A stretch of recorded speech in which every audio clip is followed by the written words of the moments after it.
Hey everyone, welcome back to my YouTube channel. My name is Chuck Musselwhite, and I am here to give you biblical advice for everyday practical things like marriage, parenting, and living for Jesus Christ. And so I hope to several times a week drop videos that will just take scripture, make it come alive for you, and help you in areas that I think that people are in need of practical biblical encouragement. So today I want to talk about the one thing that couples need to work on that will make their marriage thrive.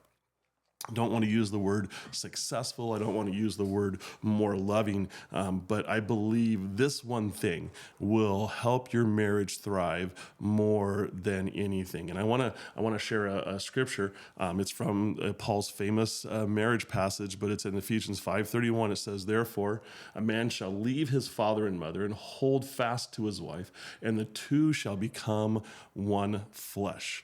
And you know that's read at so many weddings. It's done in premarital counseling. It's shared in marital counseling when couples are struggling, and there's a reason being because there's some powerful spiritual principles in here, but there's one that's most important that I think couples take for granted and don't work on, and that is the principle of two becoming one. Now, part of the reason I think that couples don't focus on is because they may not fully understand what it means. And but the thing is, the goal for every couple is for them to become one, and that means spiritual, physical, and emotional oneness. Now, of course, when people hear that, they're just like, they start to freak out. They start to think of things like, oh, does that mean we have to dress alike? Does that mean that we have to spend every waking moment? No.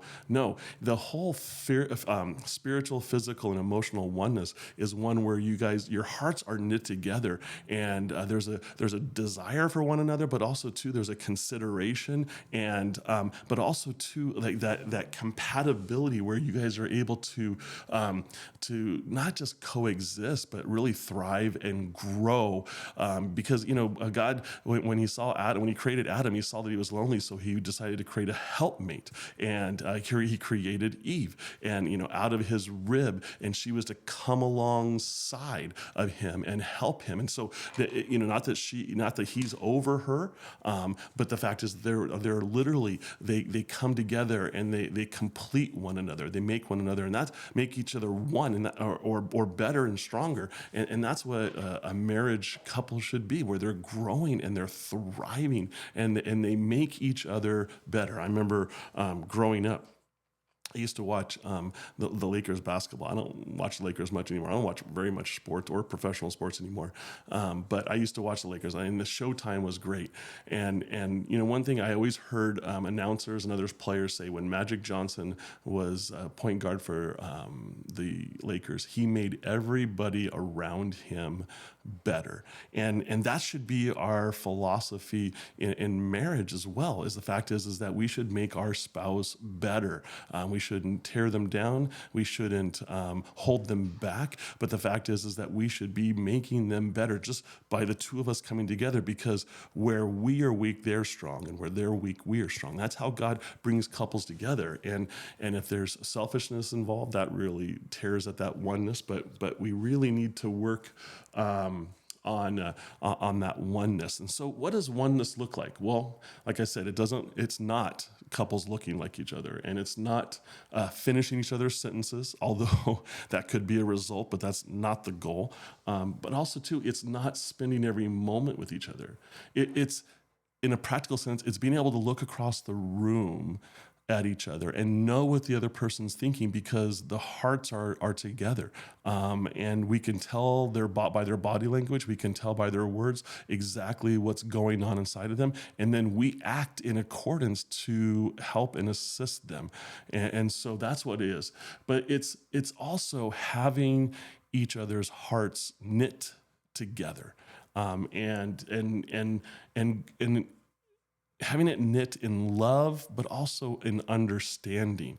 And when couples are one and that oneness is growing, it man it just makes a marriage thrive, and the person is able to, each person is able to be who they are because we want the best for our spouse. And so you won't hear this said a lot, but it's a big thing with me, especially in marriage counseling.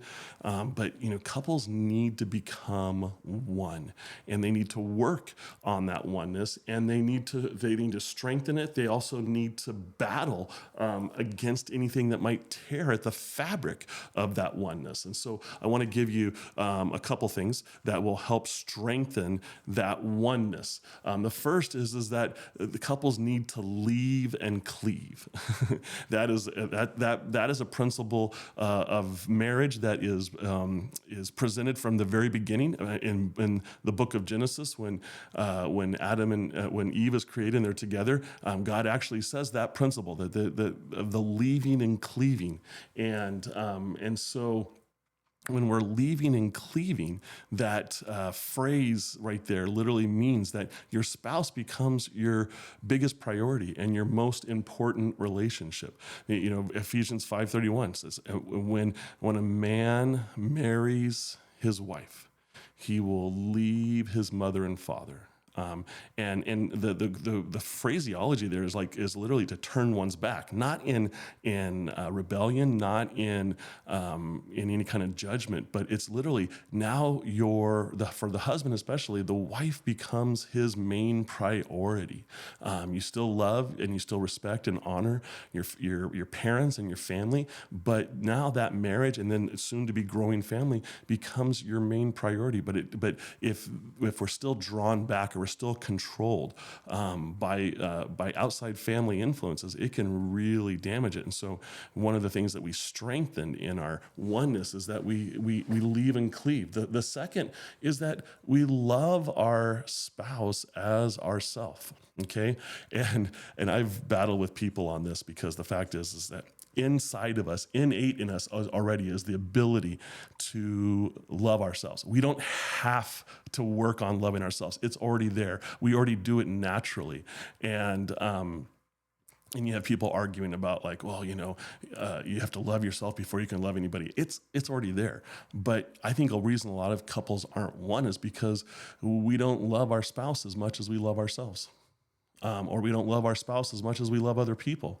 And you have to love. And when I'm talking about love, I'm not talking about romantic love. Okay, that doesn't last. Okay, what I mean by it doesn't last is you can obviously work on your romantic love, but you ain't going to get through any problems with just romantic love. This is true love. This is true agape, unselfish, unconditional love, where you love her, you love him with everything in your being, and you do everything you can to strengthen that love. Ephesians 5:28 says, "In the same way, my husbands should love their wives as their own body. He who loves his wife loves himself." And so it starts with the guys. The guys start right there. They love their wife, and love them, and it means that you want the best for them. Okay, and so you got to do what is necessary to make that love happen, and that means giving preference to your spouse. It means arranging your schedule in such a way that will facilitate things for not only your spouse but your family. It means that you consider them before you make plans, and it goes on and on and on. I mean, I'll get into more facets of that in future videos. But the fact is that we need to love our spouse as much as we love ourselves. And then finally, we need to battle for the oneness. There will be things that will tear at the fabric of our oneness. And this is probably where I get a little bit of controversial with some people. But the fact is as I just mentioned, family ties can obviously tear at the oneness when families demand time, they demand preference over the family unit. That can tear at the oneness. And we're to love our families, but the fact is that we've got to love our immediate family first. And then it's amazing. You do that, God will give you the necessary means to love your outside family. But also things like careers. can tear at that oneness. We're chasing promotions, we're chasing wealth, we're chasing notoriety, whatever it may be, and oftentimes especially when things aren't good at home, we can make a preference for our work, and there's so many excuses. And obviously, having a paycheck to provide for the family can be a great excuse to prevent that oneness. But if we're truly loving our spouse, we're going to make those right decisions, and we'll make sacrifices, and not allow things to do that. Another wedge that can come in between our oneness are our own children. We can turn our children into walking idols, and they and we put all of our time, we put all of our money, we put everything into them, and we leave little to nothing for our marriage. And that is why oftentimes you see couples get divorces after the kids leave the house, or when the kids are getting ready to leave the house, because the fact is that they're just spent and they're done and they can't give anymore. But also too, if you turn your heart totally towards your kids, man, it's gonna shade, and it's gonna diminish your love for your husband and your wife. And so you need to make sure that you don't allow that even your children to become a wedge in that oneness. And so my encouragement to you as I finish up this video is simply this: is spend the time.